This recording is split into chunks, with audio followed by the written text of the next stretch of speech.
Welcome in, welcome in. This is your Wakanda RN.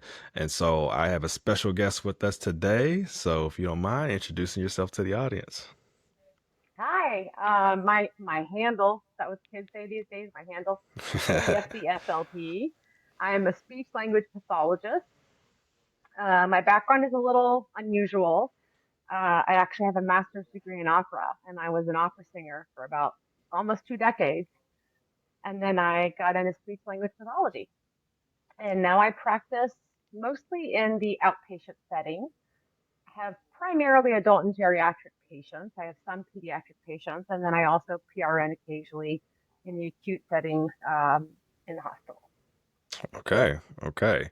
So before we kind of dive deeper more into that, do you have anything you just want to get off your chest? Do you want anything you just want to? I feel like you got some burning things you want to say. We've had some lives before, and so I don't want to keep people waiting. What is there anything you just want to get Yeah. off your chest? Well, I guess there's a lot, and this is in no particular order, but my I fall under the umbrella of allied health. That's occupational therapy, physical therapy, speech language pathology or speech therapy. I think respiratory therapy is in our group too, but specifically in speech language pathology, we are 92% white and around 97% female. And I feel like that is a crime and a shame. And as much as I don't want to talk myself out of a job, I feel like any industry, any provider, any healthcare, anything like that, it is so important that patients have people they can look to that reflect back their own experience or their own background. And I feel like because of this overwhelming female whiteness of my profession, that for a long time, um, treatment and evaluation has been obviously unintentionally biased. And what that looks like is we'll look at the schools, children being over identified as having a language deficit in the school system because they speak a dialect of English that doesn't fit that standard American English. So people think they're language delayed, they red flag them, they get tested, and they're pulled out of their classes, their gen ed classes, to go to speech therapy just because they're not speaking what we consider to be standard American English. So that's the whole thing. So that's something that's really evolving in my profession. All the standardized tests now have scoring differences according to like dialects and regions. Mm-hmm. So we've recognized a problem and we're trying to attack it from like the research side.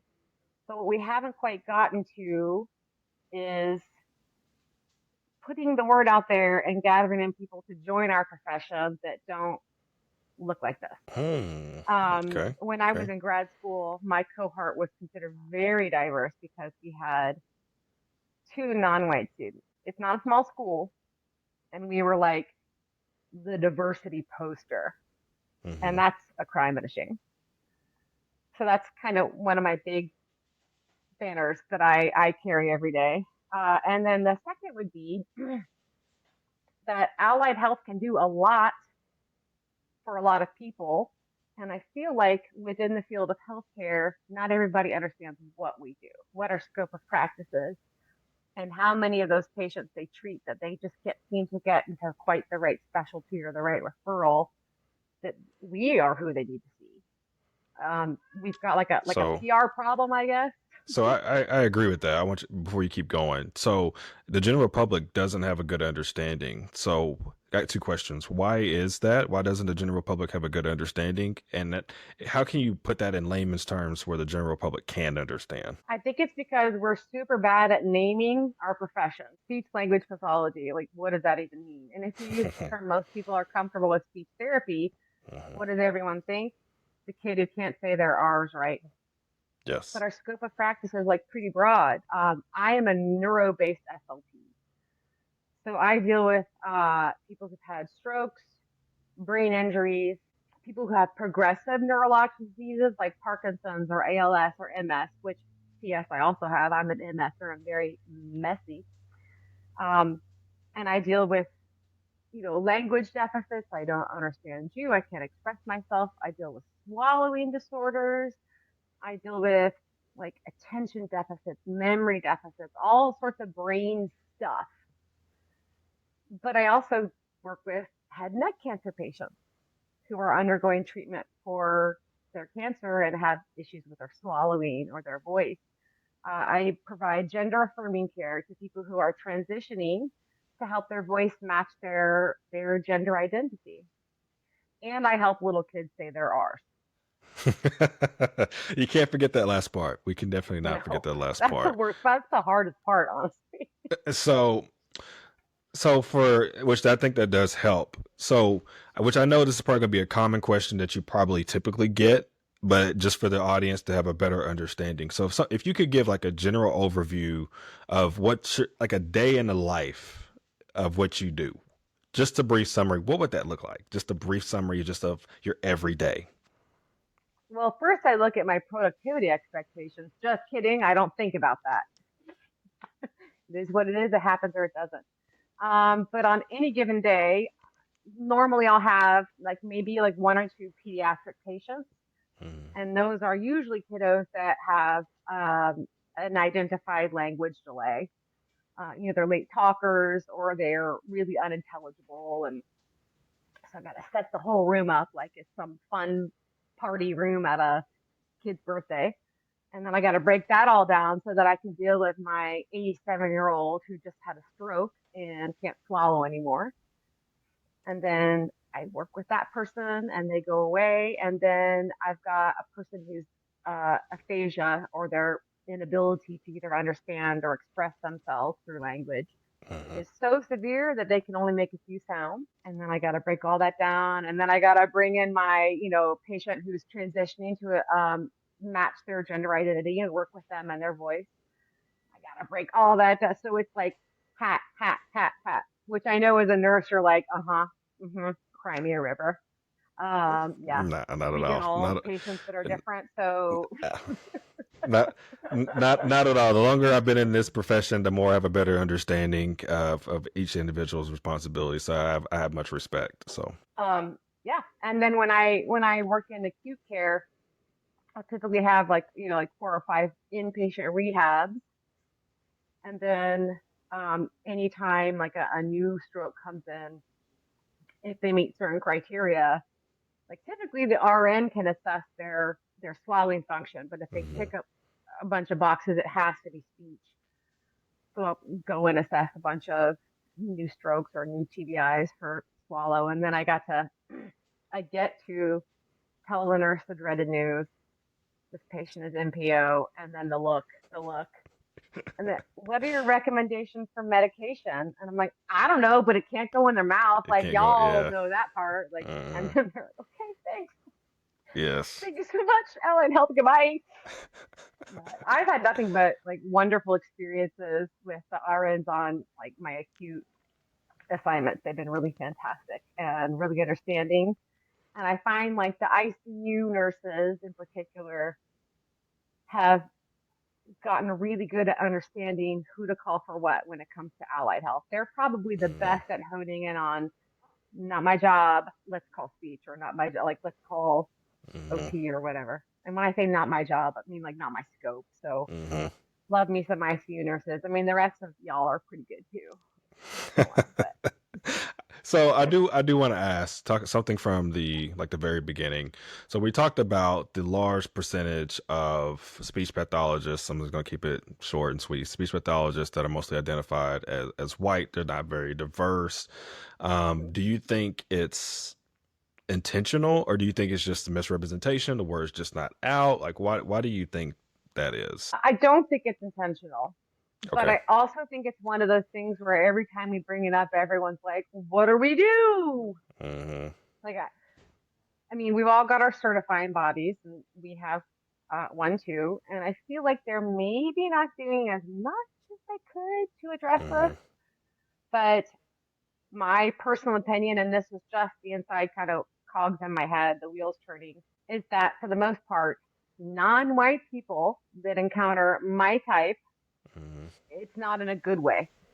Hmm. It's one of those, like maybe somebody who is who's bilingual Mm-hmm. Maybe they speak Spanish and they speak English, and their English is maybe like a little flip flop because of like the construction of language between Spanish and English, like your adjectives and your nouns kind of flip around, and that can transfer into English. It's not a delay. There's nothing wrong with their language. It's just two languages kind of fighting it out in their heads when you're young and you don't quite switch back and forth as fluently. And they get yoinked out of their class to sit in a room with a white lady who's like forcing them to, like repeat after them. And most school based, almost all school based ST speech therapists are fantastic. But if you experience that and that was your only one on one with one of us, you're like, no, I never want to see people again. Mm. Um, and it's kind of niche. Like there are not very many of us to begin with. It's not Mm-hmm. like nursing where everyone in their life is guaranteed to encounter a nurse at some point, whether they want to or not. Mm-hmm. You typically only involve or meet one of us when something's kind of gone sideways. And I just feel like we have not done a good PR campaign about who we are, what we do, and why people should be involved. Is And there is there not to interrupt you, but is there a large need? Is there a deficit in speech pathologists? okay, I'm gonna pretend like you didn't say that.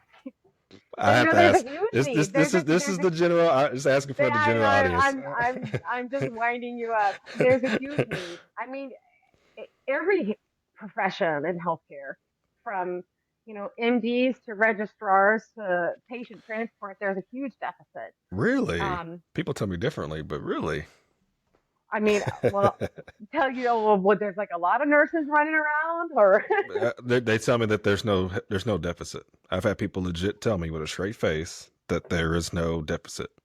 There's not. well, I will say because I've seen your video on this. Okay.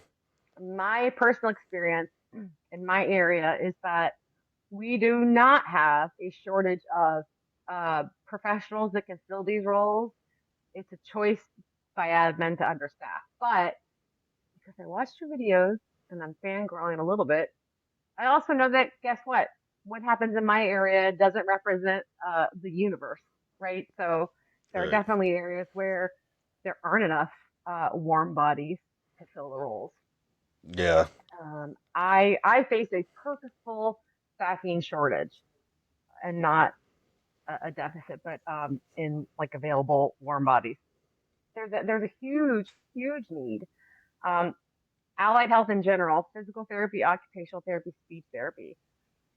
When I am feeling like nobody loves me, I'll log into Epic and I'll pull up my wait list. And then I have a little bit of tachycardia and I Okay. shut it down real quick because I mean it's it's pretty overwhelming, and it's actually worse for occupational therapy and physical therapy because people kind of know who some of those folks are.